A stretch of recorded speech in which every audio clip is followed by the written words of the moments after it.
The hum of the station had become my lullaby. Orbiting the dead world of Caris 9, the research outpost was a patchwork of Terran and alien engineering. Sterile white corridors patched with gleaming scale-patterned alloys that shimmered when the lights flickered. I had been stationed there for 6 months, a lone human engineer among a crew of Valari, an alien species known for their rigid discipline and warrior culture. They looked almost human, if humans had skin like liquid silver and eyes that shimmered with faint bioluminescence. And then there was Soraka. She was a Valari warrior assigned as security to the outpost, tall, sharp-featured, and unreadable. The others kept their distance from her. Apparently, she'd defied a command once in the Valari Wars, something their kind never forgot. Me. I just thought she was quiet. Until the night she knocked on my door. Part 1: The Warning. Engineer Taryn. Her voice came through the intercom, low and precise. Open your door. I blinked sleep from my eyes and rubbed my temples. Soraka. 0100 hours. What's going on? Her reply came after a pause. Do not sleep alone tonight. That woke me up faster than any alarm. The Valari weren't known for dramatics. Is this a joke? Yes. The door slid open on its own, overridden from her security codes. She stood there, her armor half unlatched, a faint sheen of her silver-blue skin visible under the dim corridor light. Something's wrong with the power grid, she said. You feel it. I frowned. You mean the fluctuations. I logged them earlier. Minor spikes from the geothermal vents. Nothing critical. Her eyes flickered, glowing faintly brighter. Those aren't vents. That's movement. Movement. Echoed. You mean life. No, she said, her voice tightening. Something beneath us. We went to the command bay. The lights flickered again once, twice.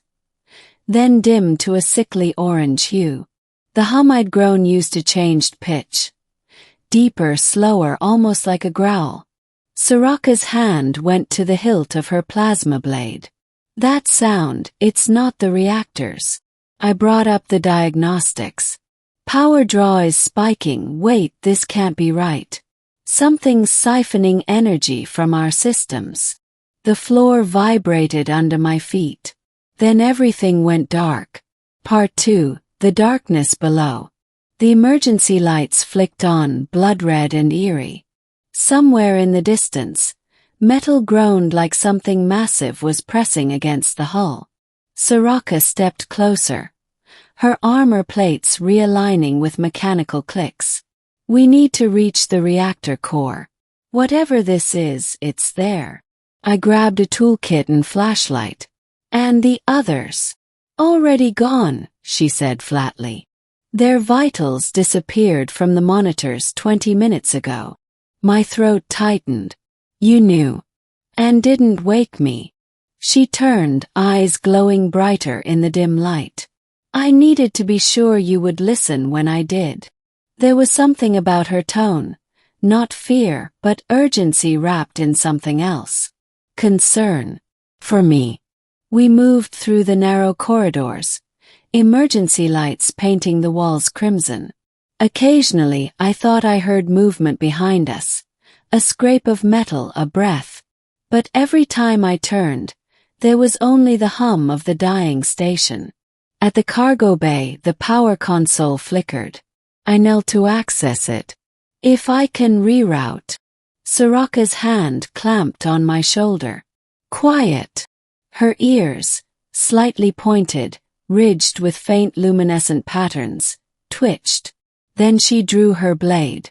From the ceiling vent above us, something dripped.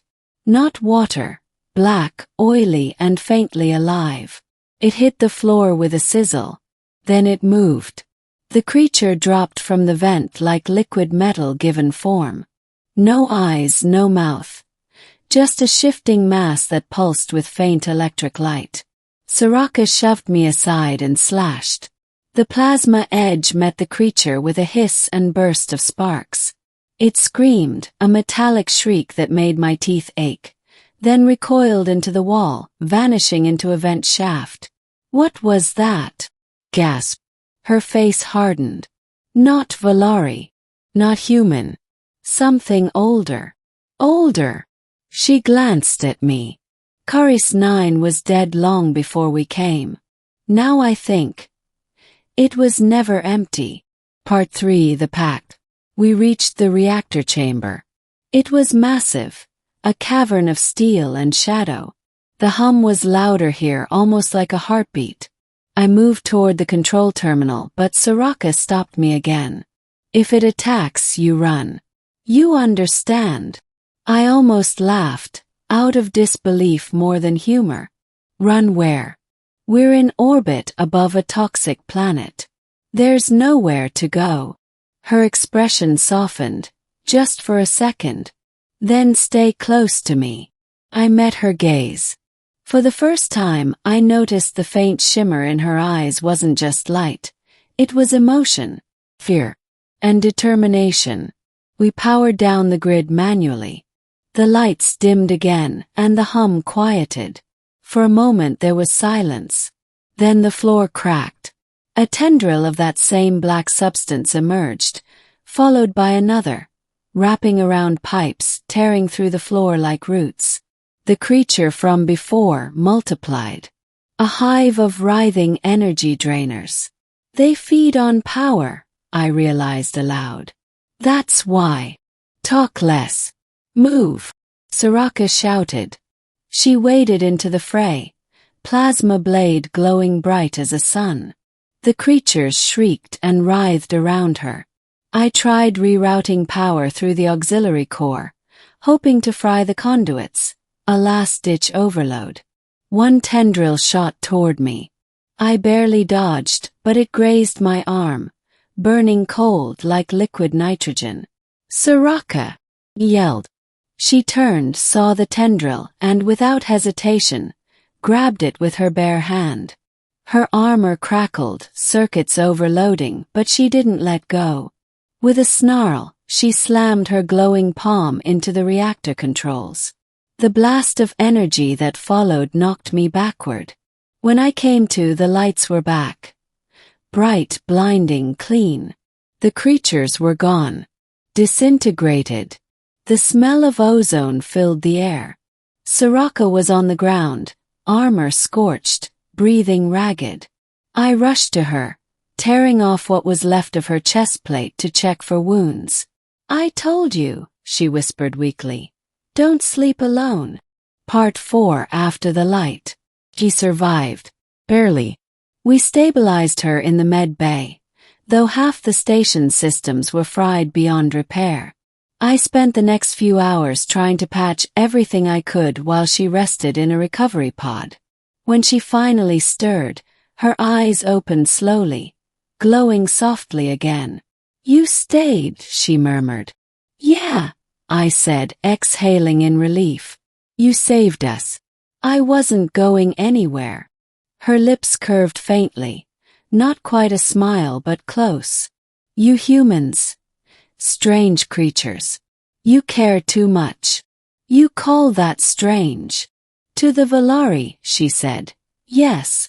We are taught loyalty to command, not to each other. I hesitated. Then why me? Her gaze lingered on me for a long time. Because you didn't run. And because when I said not to sleep alone, she trailed off, voice softening. I didn't mean because of the danger. Froze. The hum of the med bay filled the silence between us.